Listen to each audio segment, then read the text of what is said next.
یا اللہ، یا محمد، یا علی، یا فاطمہ، یا حسن، یا حسین، یا وارث۔ اللہم صلی علی محمد وعلی آل محمد وبارک وسلم۔ وارث نامہ ھذا میں اسم اللہ ذات ہے، باقی اسم اعظم ہے۔ سورت کا نام اسم اعظم ہے۔ اللہ نور الانوار ہے، رب روح الارواح ہے۔ نور سے حسن ہے، حسن سے عشق۔ رب فاعل حقیقی ہے، روح سے فعل ہے، حدیث نبی۔ اللہ جمیل و یحب الجمال، یعنی اللہ جمیل ہے اور جمال کو پسند کرتا ہے۔ اللہ اور اس کے حبیب کے درمیان روز ازل میں عشق قائم ہو چکا تھا۔ اسی عشق کی عالمین میں نمود ہے۔ روز ازل رب اور روحوں کے درمیان عہد ہوا۔ وہ عہد ربوبیت کے بارے میں تھا۔ اس عہد کو نبھانا سبھی روحوں کا کام ہے۔ آواز تھی، آواز ہے، آواز رہے گی۔ آواز خدا سے کلام الہی ہے جو مختلف زبانوں میں ہے۔ تمام موجودات کی آواز کی اصل خدا کی آواز ہے۔ تمام موجودات کی صورت کی اصل خدا کی صورت ہے۔ جو صورت سب سے پہلے وجود میں آئی، اس صورت کا عاشق خدا ہے۔ اس نے اس صورت کی تعریف کیا اور اس صورت کا نام محمد صلی اللہ علیہ وسلم رکھ دیا۔ اسی صورت سے محمدی صورت کا سلسلہ جاری ہے۔ یہی وہ جلوہ ہے جس کی کوئی حد نہیں ہے، جبکہ خیال کی حد ہے۔ انسان کا قالب نفس میں عقل کا مرکب ہے۔ نفس پیدا ہوتے ہی خدا کی نافرمانی کیا، عقل پیدا ہوتے ہی خدا کی فرما برداری کیا۔ انسان اپنی حقیقت سے لا علم ہے۔ انسان کو اپنے بارے میں علم ہونا چاہیے۔ علم ظاہری اور ہے اور علم باطنی اور ہے۔ حدیث نبوی لا فرق بین الحیوان والانسان الا بالعلم، یعنی حیوان اور انسان کے درمیان صرف علم کا فرق ہے۔ اس علم سے علم عرفان مراد ہے۔ عرفان روح، عرفان رب ہے۔ حدیث نبی من عرف نفسہ فقد عرف ربہ، یعنی جس نے پہچانا روح کو اس نے پہچانا رب کو۔ قالب بصری میں مقام میں سفلی اور مقام علوی ہیں۔ مقام سفلی میں شہوت ہے اور مقام علوی میں عرفان و محبت ہے۔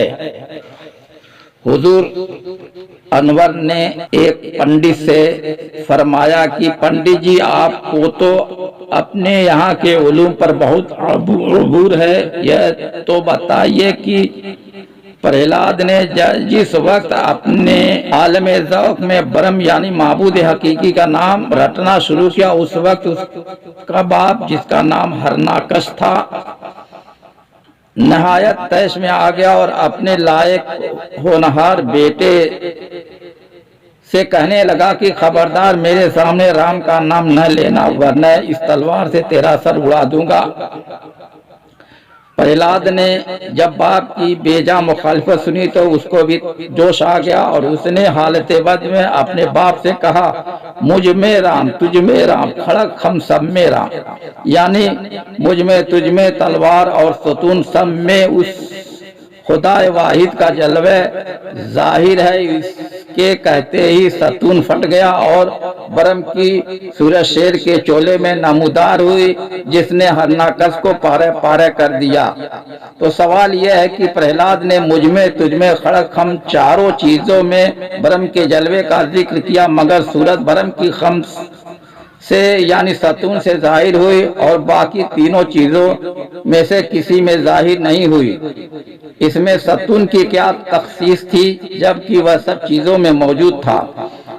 پنڈت صاحب اس معرفت کے سوال پر پریشان ہو گئے، منہ پر ہوائیاں چھوٹنے لگیں، آپ کی طرف دیکھ کر رہ گئے۔ آخر مجبور ہو کر عرض کیا کہ حضور میں اس کی حقیقت عرض نہیں کر سکتا، آپ ہی فرمائیے، میرا ناقص فہم ان مضامین عالی کے ادراک سے قاصر ہے۔ جب پنڈت صاحب نے اپنے عز کا اظہار کیا تو مولا حق شناس نے ارشاد فرمایا کہ سنو سنو، पंडित जी प्रहलाद ने मुझ में तुझ में खड़क खम चारों चीजों में शायद हकीकी के जलवे का इजहार किया, मगर खम यानी सतून पर आकर रुक गया। जहां रुका खुदा वहीं से जाहिर हो गया। इंसान जिस चीज को मजबूत पकड़ ले और उस पर रुक जाए वहीं खुदा है। वाकया है कि मौलाना शाह सैयद अली हसन साहब अशरफुल गिलानी मसनद रहा है कछूचा शरीफ का वाकया है कि जब जनाब ममदू मुकाम में सैदनपुर में मैं अपने चंद मुरीदीन के दरमियान असर मगरिब हुजूर अनवर से मिलने आए तो 2-4 मिनट के बाद आपने फरमाया कि अच्छा अब फिर मुलाकात हो गया, और रुखसत करने के लिए खड़े हो गया और मुआनिका फरमाया। इसके बाद हाजिरीन से इरशाद फरमाया कि जरा सब बाहर जाएं। मौलाना ममदू खुद तहरीर फरमाते हैं कि उस वक्त आप चंद बातें असरार तौहीद के ज़बान मुबारक पर लाए और फरमाया, नफूस को जायका मौत है और रूह को जायका मौत नहीं। हक ताला कुरान शरीफ में फरमाता कुल्लो नफ्सुन जायकतुल मौत, ये नहीं फरमाया कुल्लो रूहिन जायकतुल मौत। हुजूर सैयद वारिस अली साहब ज़िक्रहू ने फरमाया, आशिकी एक मलामत, इंसान दीन दुनिया से गुजर जाता और फिराक में मर जाता है। उसी फिराक में तो मज़ा है, वरना फिर कुछ नहीं है। माशूक का तरसाना और हिजाब अताब करना ही तो रहमो फजल है, इसके सिवा कुछ नहीं। मार्फत कसबी चीज़ नहीं है, महज वह भी है जिसको खुदावंद करीम अपनी मार्फत बख्शे, किसी का अजारा नहीं है। और फरमाया, जिसने जान को कुर्बान न किया वह आशिक नहीं। लैला के हजारों और यूसुफ के लाखों चाहने वाले थे, मगर यह मजनू और जुलेखा ही का हिस्सा था, बस जिसका हिस्सा होता वही पाता है।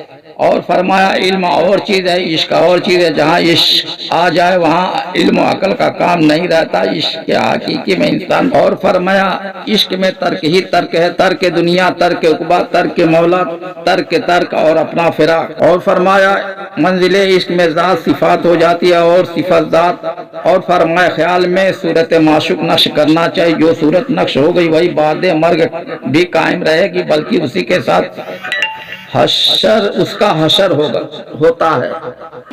ला इलाहा इल्लल्लाह ज़बानी कहना और ज़रब लगाना और बात है, बेदेखे किसी चीज का ख्याल मुहाल है, देख के आशिक होना मुमकिन है। और जब कोई किसी का आशिक होता है तो उसकी कोई सांस माशूक की याद से खाली नहीं जाती। आशिक की सांस बिला कसब व जिक्र इबादत है। आशिक गाफिल नहीं समझा जा सकता। आशिक की यही नमाज है और यही रोजा है। और फरमाया, खुदा आसमान पर नहीं, हम तुम में छिप कर सबको धोखे में डाल दिया है, बस एक सूरत को पकड़ लो, खुदा मिल जाएगा।